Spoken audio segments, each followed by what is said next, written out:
right to have property. So in such economy, you will witness that they have a property right. This property right is absent in the communist economy or socialist economy. You don't have a property right available as a fundamental right. You can call it that the property right is available as a fundamental right in such economy. Property right is available as a fundamental right.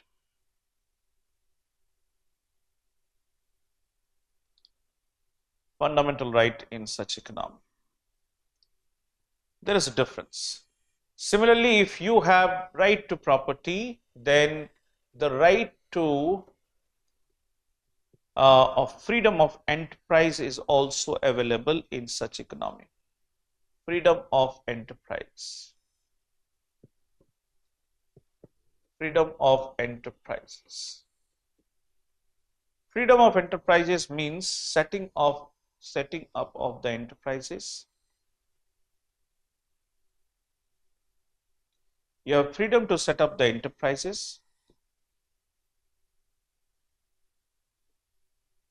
It also means freedom to enter into contract. Freedom to enter into contract. And it also means the freedom to use its own capital. Freedom to use the capital. Freedom to move the capital or use the capital, right? So if you look at the capitalist economy, in capitalist economy, there is no restrictions with respect to the movement of capital. For example, you see the Indian economy, there is a freedom to, there is a restrictions when it comes to the movement of the capital. For example, if the foreign investors wants to make investment in certain categories, we don't give that freedom. We say that 74% FDI is allowed. We say that, 24%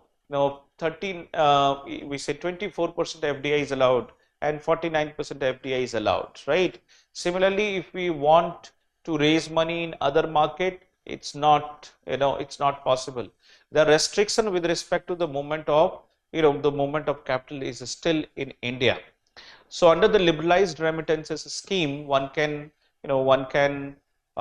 deposit up to 2.5 lakh dollar, in their foreign accounts, not more than that. So the freedom of capital movement is restricted. So that's what you see, that the features with respect to the capitalist economy. The other features that you see in the capitalist economy also witnesses the freedom of choice. The consumers will have a freedom of choice. Consumers have freedom of choice. Freedom of choice. When the consumer will have a freedom of choice, this generates more competition in the economy. So competition and innovation in the economy. Competition and innovation, you would see that higher competition and innovation in the economy. Such economy will witness, because the consumer will have a choice. The consumer may go from one forum to another forum, and the second one has a freedom to establish the enterprises. There also you see that more number of enterprises will come on and the same goods, right? The competition, you would see that in identical goods there will be more than one choice, and therefore there would be competition. So this competition, if you want to survive the competition, you will have to have the innovation, right? And this competition and innovation is creating more efficiency in the system. So in such economy, you would see that the efficiency, the production efficiency is comparatively higher. Efficiency, you would see the efficiency is high. So when there is a choice, there is a competition. And if there is a competition, there is efficiency. Ultimately, efficiency in the sense the commodities can be produced at a lesser cost. Ultimately, it is the consumer which gets the benefit in terms of access to commodity at a lower price. So higher the competition, lower the price for the consumers. It's the consumer that gets the advantage. So they have a choice, they get the advantage also in such market. That's another feature that you see. Another feature that you see in the capitalist economy, that the size of the government in such economy is a size of the government is smaller. Means what? That the government is not interventionist. The government focuses on its own function of the regulation. It doesn't enter into the territory of the production, right? It doesn't enter into the production, distribution of goods or exchange of goods. So if you look at other economies, the social economies, the government is engaged in distribution of various goods and services, for example, education, healthcare, right, and food. Similarly, the government is also engaged in the production of the goods and services. We have many, the government's interference could be seen in the aviation, in the railways, in the roadways, in production of, electricity, production of goods, distribution, FCI, similarly, distribution of healthcare. You will have a government hospital, distribution of education, you will have a government schools, and so on and so forth. Similarly, when it comes to the exchange, with other countries, it is also engaged in exchange. So the government would be engaged in exchange. Remember, when the government would be engaged in, it has one function of the regulation. If it focuses on regulation, it will require, less number of individuals. But if it is engaged in the production, if it is engaged in the distribution, if it is engaged in the exchange, then the government would require more, the size of the government would increase, because you require more number of people to run the government. And when you require more number of people, then you would see that, the size of the government will be, bigger. But that's not what do you see in the capitalist economy. The size of the government in the capitalist economy is smaller. Size of the government is relatively smaller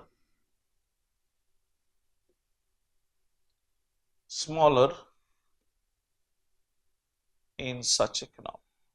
You just look at what is happening at this point of time in US. You look at the US, you will see that in US, there is a continuous effort made by Department of Government Efficiency to reduce the number of employees. It said that because we have a more number of employees, you need to pay salaries, and when you need to pay salaries, the government is required to borrow more amount of money. This creates fiscal deficit and higher public debt for the government. So the government brings inefficiency. So what the government says, that look, we need to trim the size. We don't need to make intervention. So we need to trim, right? And when we trim, we'll bring more efficiency in the system, because the government would not required to borrow. Less number of people will be working more, so the labor productivity will also increase in such way. So in such economy, such economy is a non-interventionist economy. So they don't make intervention in the policy, in the market. Non-interventionist, non-interventionist government. They don't make interference in the economy. And such, government, or in such economy, you would see that the governance reform is good, or if you look at the regulation is comparatively better, right? So that's how you see when it comes to such economy. So capitalist economy will have these kind of features, right? They have a profit orientation. When you look at the profit, the economic motives, they have a profit motives.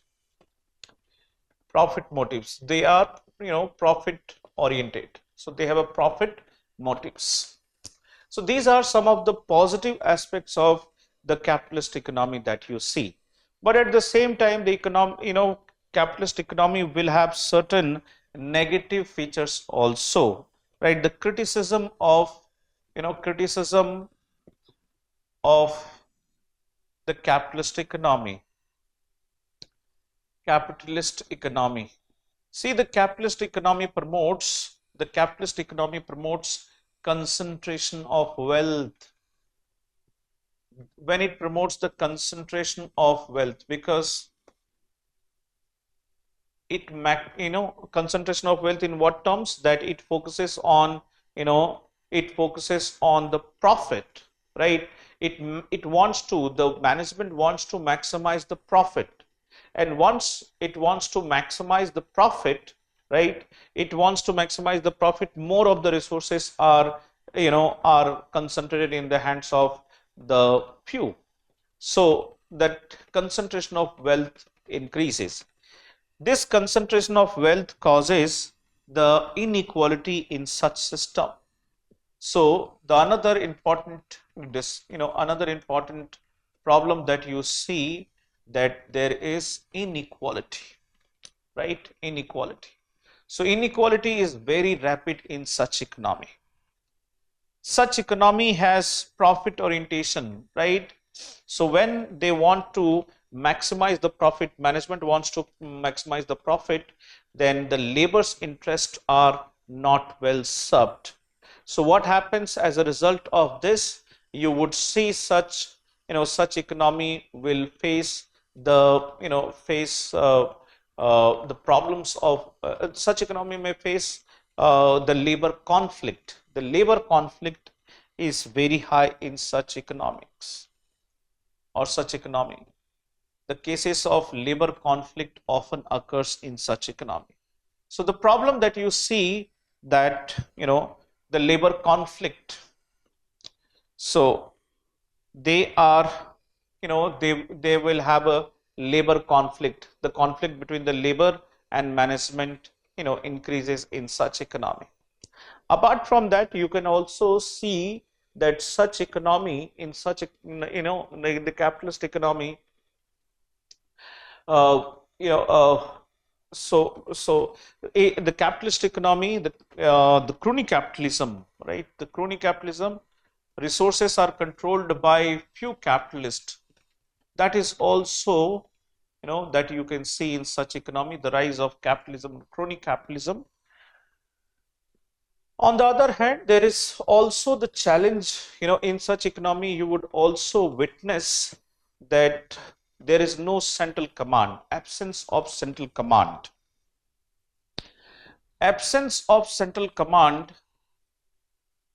absence of central command, that there is no authority which can coordinate, the production. So what happens? The absence of central command creates the problem of lack of coordination in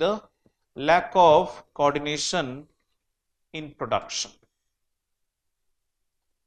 Lack of coordination in production. Since the freedom is given to everyone, everyone can produce the goods and services, and everyone wants to maximize their profit. So what happens? That everyone is engaged in the production. There is no authority which is coordinating the production. There is autonomy given to the private sector, and more number of the private sectors are there, so they carry out the production as per their own wishes, and they have to maximize their own profit. When they have to maximize their own profit, then everyone is engaged in this one. So everyone has to, produce, and everyone is also engaged in selling the commodities. And when they have to sell the commodities, they will not be able to sell at this, because there is a competition for selling. So everybody will be operating, because the production, overproduction takes place. So let me also highlight that, lack of coordination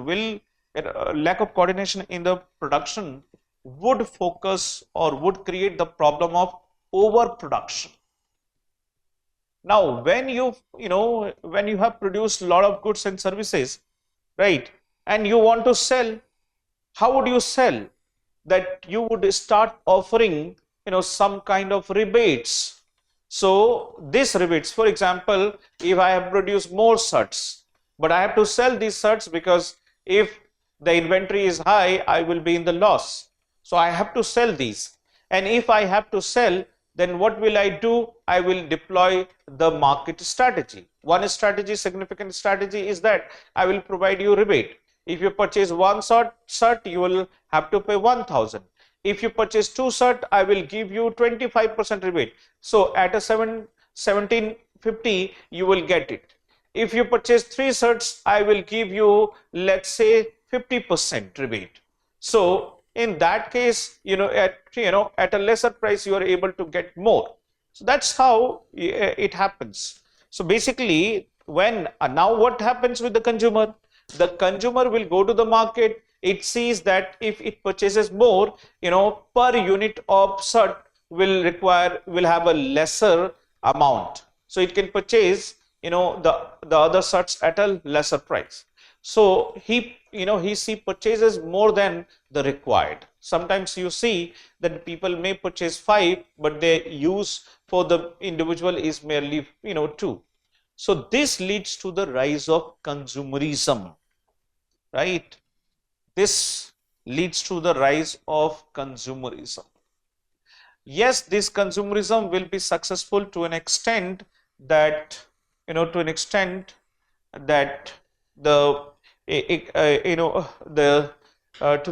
that the demand increases in the economy, and therefore the supply would also increase, the economic growth will take place. That's true.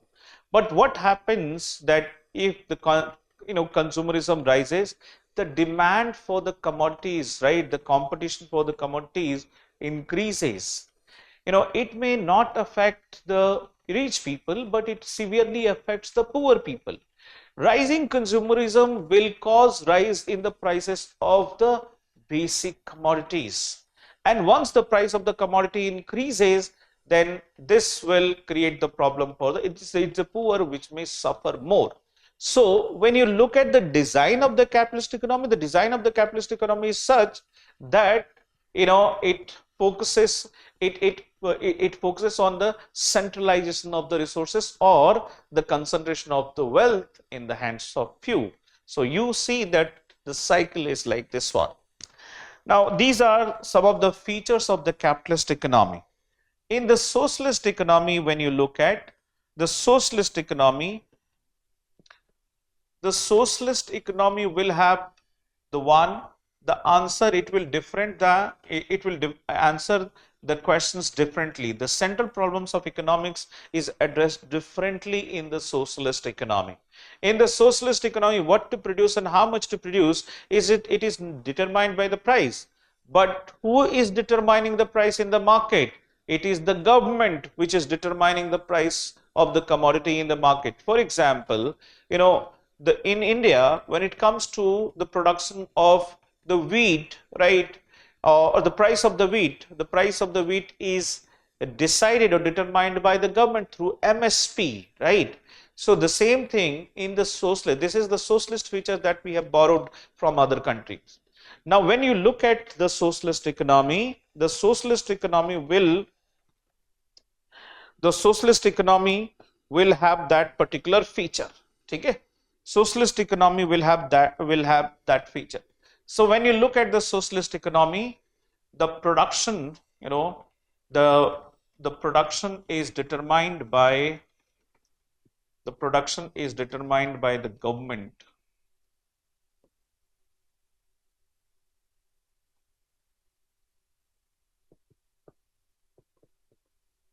The government, on the basis of determined by the government through administered price.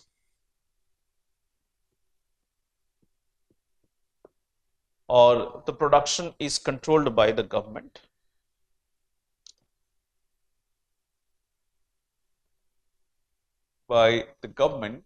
through administered price.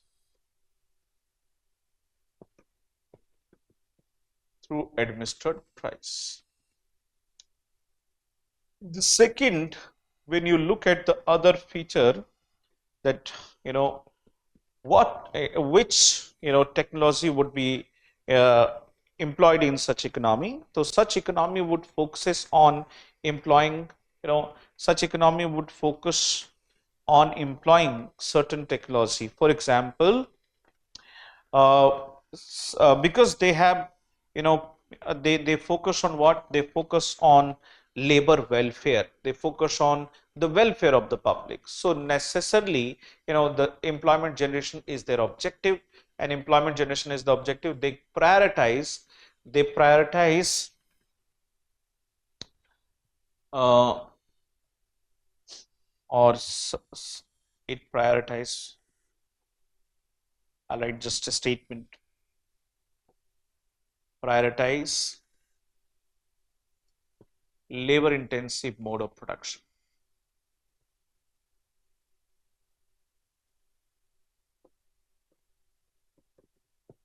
So there will be domination of the labor intensive mode of production because the labor welfare is the objective, or employment generation is the objective.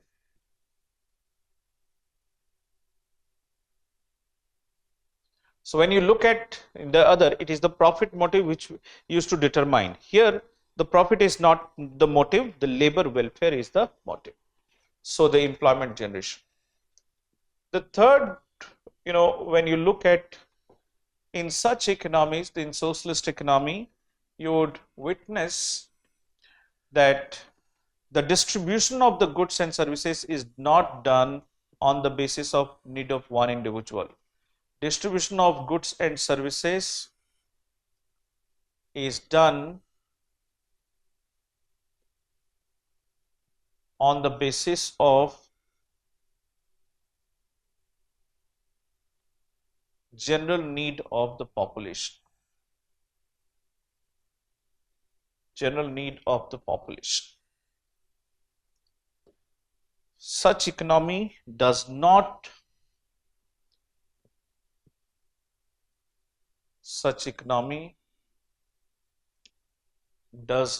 protect or does not respect consumers' choice or sovereignty. Individual consumers' choice or sovereignty. Consumers' choice and sovereignty or sovereignty.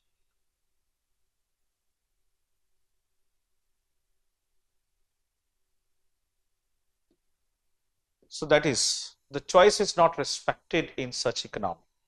When you look at some of the other features, the positive features of the capitalist economy.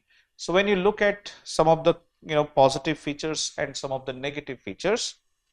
So let's talk about the positive and negative features. The positive and negative features.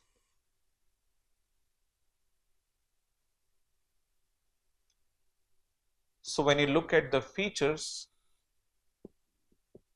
the positive and negative features of the capitalist and socialist economy, negative features. See the partial, what you have seen above, that all the negative features of the capitalist economy are the positive features of the socialist economy, and the positive of capitalist is the negative of the socialist. So what we have seen, that in such economy, right, the inequality is comparatively lower. Inequality is lower. Such economy, a classless society. It promotes classless economy. There is no class. Everyone belongs to the labor class. It is the government is the only employee. So there is no difference there. So classless economy, right? Or classless society. It promotes classless society. The third feature that you see, that there will be a central command. Central command. So presence of central command, it controls the production. So controls production. Utilizes the resources in more productive manner. Utilize the resources in more productive manner.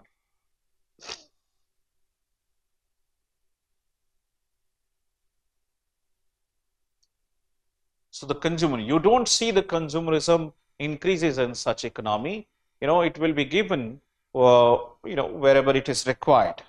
So that's what you see under this, under such economy. The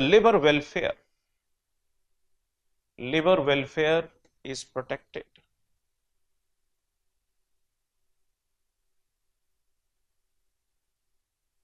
through labor laws.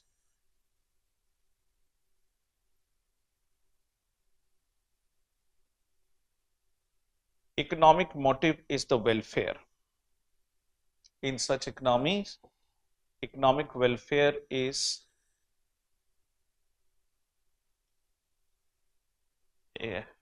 welfare is the economic motives. Welfare of population. You would see the welfare of the population is the motive.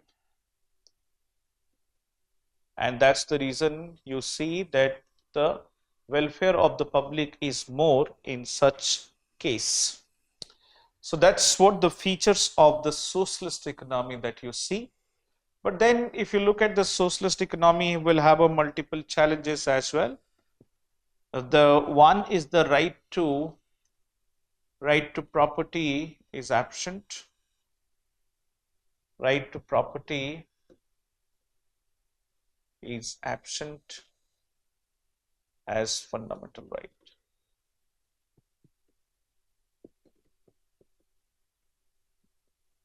So government can acquire the property in the name of greater goods for greatest number of people, or that the resources are not controlled by individuals, all the resources belong to the government, right, or the community.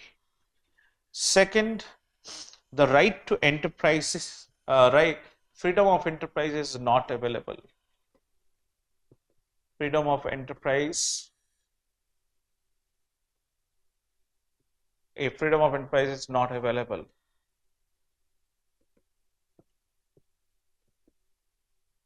Government is the only enterprise. Government is the only employer, or freedom of enterprises is restricted, is you just write. So when you look at the freedom of enterprises is not available or restricted, right? Enterprise, setting up enterprises is restricted.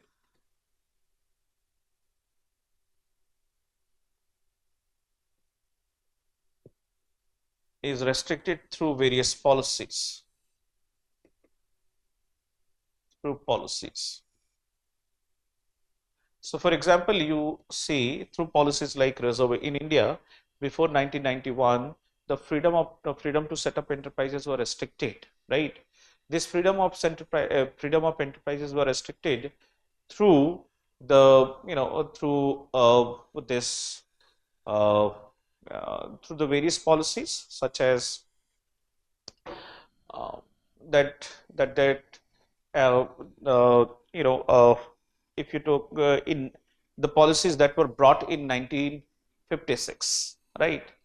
And in 1956, some of the sectors were reserved for, some of the sectors, like 17 sectors were reserved, 18 sectors were reserved for the private sectors, right? So you bring the, restrictions, you are not allowing the participation of the private sector. Sometimes the private sector is allowed to participate, but they would require to take the permission of the central, permission of the government. So it is controlled by the bureaucracy, right? That is also corruption and other poor governance track. All these are the mechanisms through which the government can control the participation of the private sector. So that is license, license Raj, quota Raj, permit Raj, all these were the mechanism through which participation used to be restricted. The same thing happens in the socialist economy, the participation is restricted. Similarly, the freedom of movement is also not allowed. Freedom of the capital movement is also restricted in such country.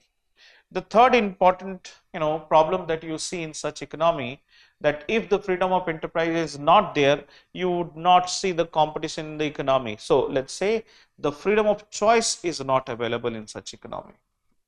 Freedom of choice is restricted, and when the freedom of choice is restricted, the competition would be, competition is less.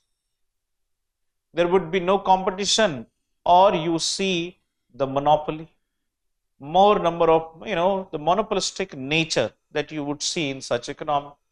So more number of, monopolistic monopoly will have in the economy, and when there will be monopoly, the poor, availability of the resource. One, the poor availability of the goods.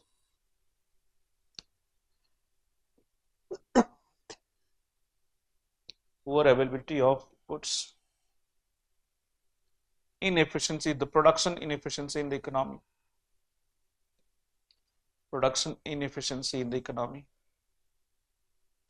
Or that there is no incentives for efficiency. For efficiency.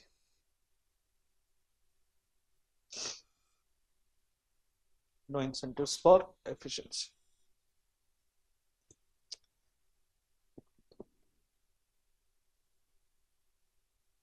So that's another challenge that you can see when it comes to the freedom of choice. The another problem that you see, that government is engaged in, the government is engaged in production or production, distribution,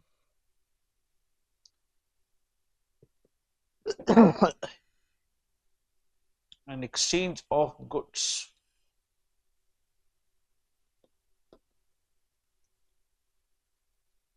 resulting into, apart from its own function of regulating the economy or controlling the economy, this will lead to, resulting into,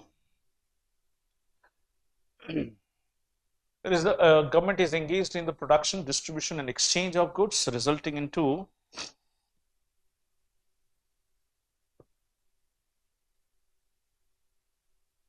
oversized of the government, oversize, resulting into expansion of the government, expansion of the size of the economy.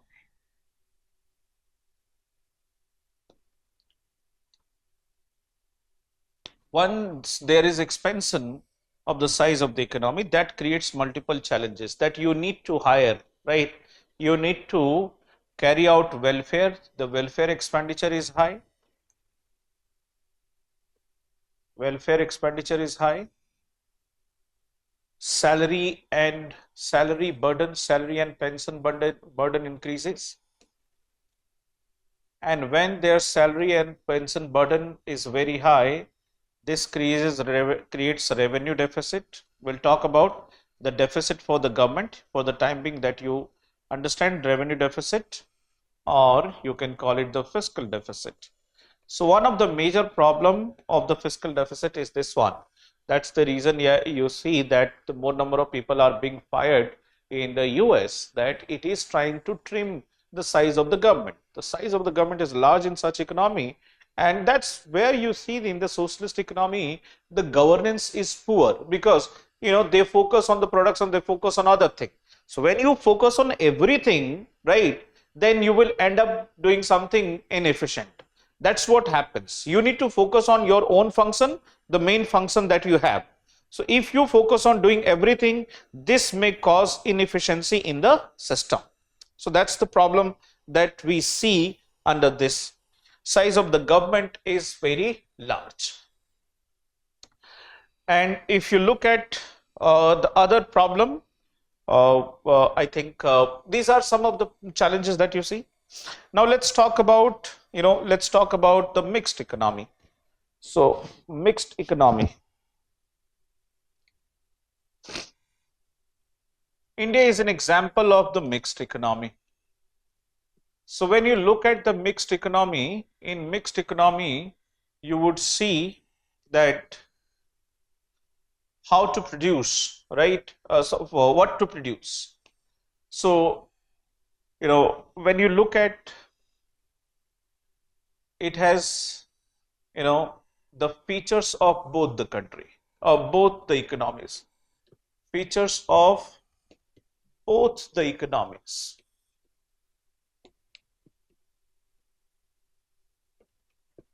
It has features of both the economies.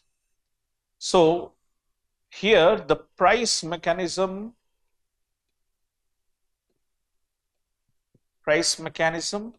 will work, and or you can see the market principle of demand and supply may work in terms of the production of goods and services, or the price is also determined by MSP. So MSP on certain essential items.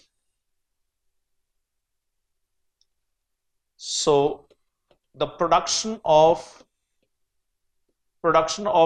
certain items are controlled by the government.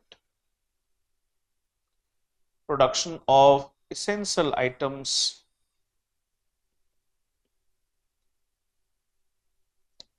are controlled by government. Now you have understood this one.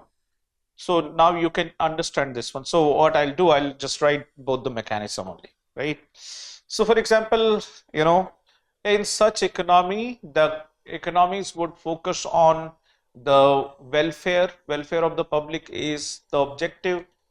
Welfare is the objective. So, mode of production primarily would be the labor intensive, because the objective is welfare and the employment. But you also need to understand they will have capital generation also. Employment generation as well as capital generation is also the responsibility. So they would try to go for capital intensive somewhere.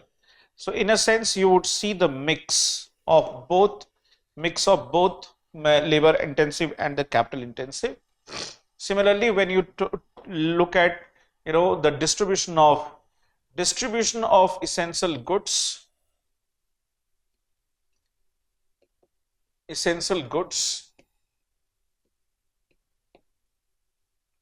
are done by government. Essential goods are done by government on the basis of general need of the population.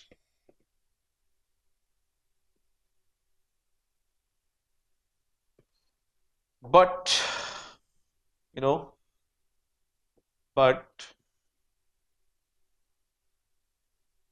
the individual's consumer's choice or consumer sovereignty is also protected. Consumer's choice or sovereignty is also protected. In the sense, if you want to purchase something from the market, you can go to the market, right? Go to the market, you can purchase as per your own ways. The government is not going to create any sort of barriers for you. You can purchase as per your own wishes. But the government would also, distribute the goods and services, essential goods and services to the common people. So these are some of the things that you see. Apart from that, simultaneous presence of both the public and private sector is something that you see. The features, simultaneous presence of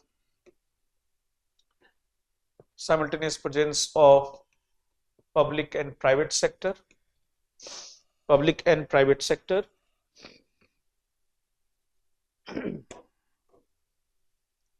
public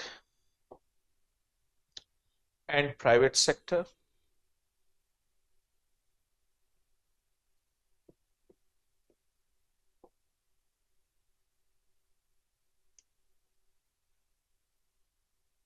Consumer's choice is restricted.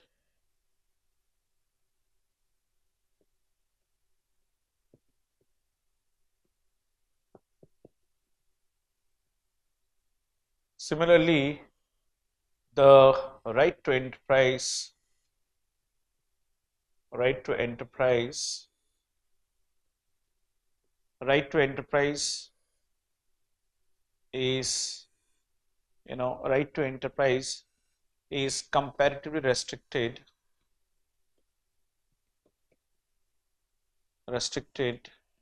than capitalist.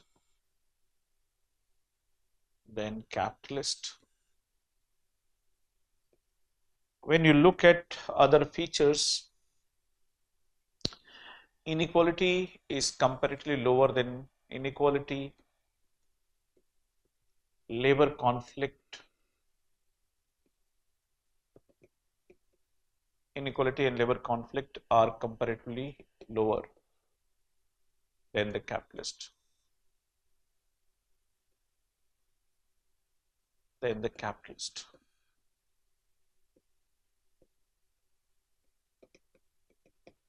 Similarly, you talk about size of the government. Size of the government is comparatively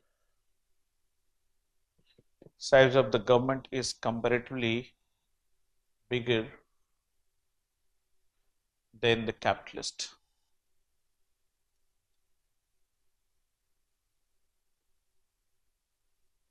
That's another important, intervention that you see. Apart from that, there are also, various other features that you see in such economy. So labor interest is protected. Labor interest is protected through labor laws, through detailed through labor laws. You would see that conflict is comparatively lower, but the conflict, in the recent year has started going up. Similarly, when you look at the inequality would also be, I have discussed, the inequality would also be less. So these are some of the things that you talk about the capitalist economy. In a sense, in the capitalist economy that you see that they will have all the features. But the capitalist economy also have multiple challenges. Why? Because, in such economy, the decision making is something which gets affected, right? The decision making would be rather slow because there are many interests that will be working simultaneously, and the government would, try to, try to take the various interests together. So so the decision making gets slow in this. There are, conflicting features that are there in the economy, and when there is when there are conflicting features, it becomes extremely difficult to what direction the economy will be going. So if the one government comes, they will be tilted towards one kind of philosophy, the other will focus on other kind of philosophy. So that, the directions of the economy are not clear cut, resulting into the, most often you see the conflicts are conflict. So that is what the problems that you see with the economy. So now we talked about the systems of economy. Now let's move on and discuss few other things related to this. Let's talk about the sectors of the economy. That is also something which is important for us. Let's talk about the factors of production first. Factors of production. Factors of production. So factors of production means that what are, what if any producer wants to produce. For example, you have seen that, how the producers, there are central problems in the economics. So how the producer takes the decision. Now it is important to understand that the, producer, right? The producer will have, the producers will have a, if the producer want to produce something, then the producer are required at least four things, right? So any producer, be it a village, a producer at the village, be it the producer at the top level, every producer will require to employ, at least four things. And what are those four resources or the factors of production? Land, labor, capital, entrepreneurship, right? So when you look at the factors of production, every producer requires four things at least, and that is land, labor, capital,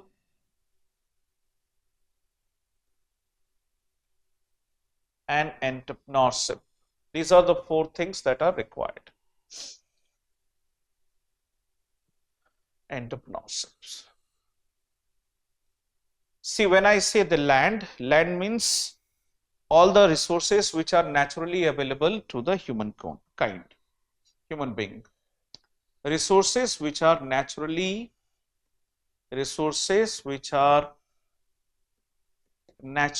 available to humankind,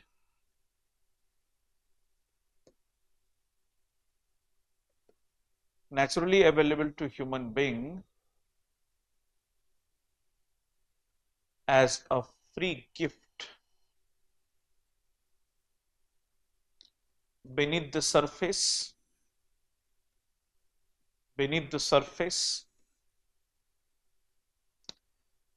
and above the surface.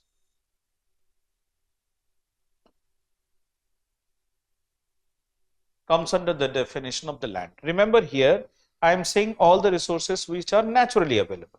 So when you look at the resources there are many resources which are naturally available to humankind. For example, you talk about the resources, the land is definitely part of this, soil is definitely part of this, but the soil is not any resources which are freely available to the humankind. For example, mountain, right? For example, air. For example, you talk about the water. So anything, the mines, all the resources which are naturally available to humankind will come under the definition of the land. Okay. Now, labor. Labor is what? All the human efforts having the monetary value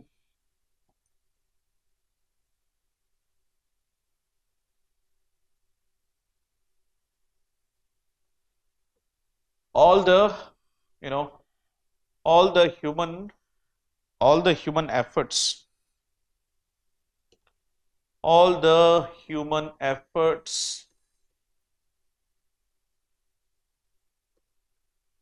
having monetary value is called as labor.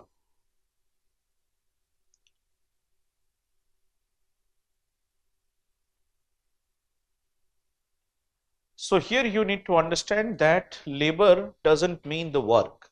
There is a difference between the work and labor.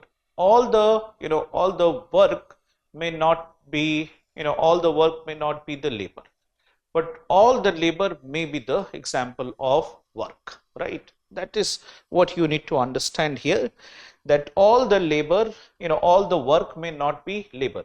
Only those work which have a monetary value will be considered as labor.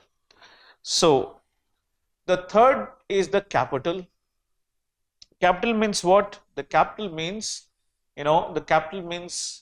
all the human made resources, all the human made resources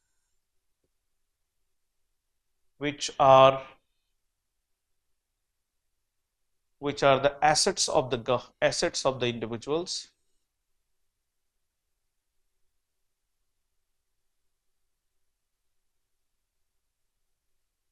or goods, which are the assets of the individuals, are the capital.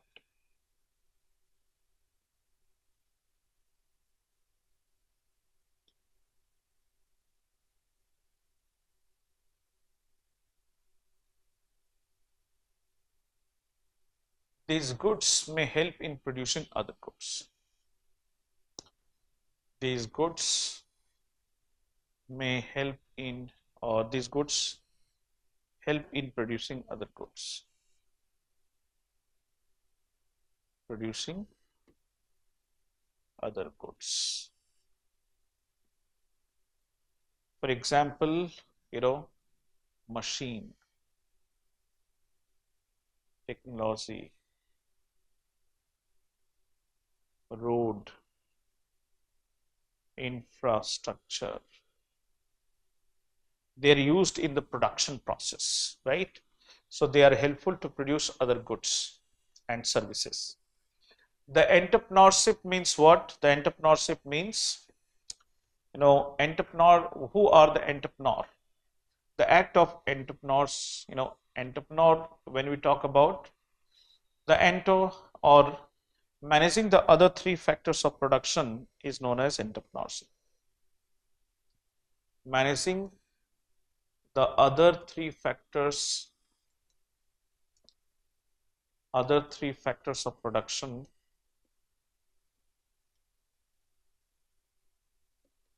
is known as entrepreneurship.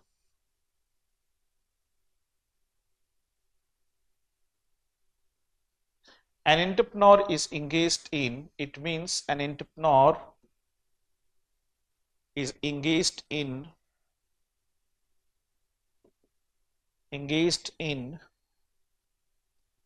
coordination and engaged in production and taking risk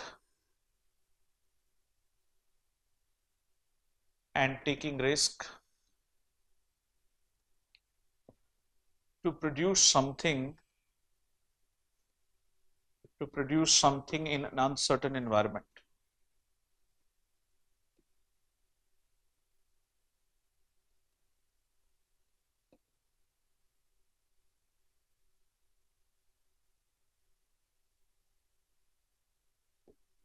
Okay. So this is what do you see, that the factors of production. So when we talk about the factors of production, includes, so an entrepreneur will do at least two things. One is that the entrepreneur is engaged in producing goods in an uncertain environment, and or it is taking the risk to produce something in an uncertain environment, and it is engaged in coordinating or managing the other three factors of production. So if any enterprises require all these four things, it required the land, labor, capital, and entrepreneurship. Now in this context, when you look at the agriculture or agriculturist, so the agriculturist is an example, the farmer, right? The farmer who has its own land. The farmer can be considered as an example of the entrepreneurship, or agriculturist is an example of entrepreneurship. Why? Because even an agriculturist is engaged in managing the other three factors of production. For example, it makes the resources like land resources available. It makes the, it hires the labor. It also, makes the capital available. And at the same time, it is also taking the risk to produce something in an uncertain environment, right? Because most of the time, the price of the commodity is not determined in the market. So it takes the risk to produce something in an uncertain environment. In an environment when the price of the commodity is, is already defined by the government, so that particular character or that particular feature has been taken over by the government. But the horticulture producer, let's say horticulture producer, they don't have certainty in terms of the production, so they carry out the production in an uncertain environment, right? So this is what we have discussed. I will not unnecessarily start something more. Tomorrow I'll discuss with examples more, the various other things. So we'll talk about few more features tomorrow, and we'll try to jump into the national income accounting, and we'll talk about the basic aspects of the GDP and GNP and so forth, right? So with this, let us conclude today's session. Tomorrow I'll discuss the rest of the issues. Thank you.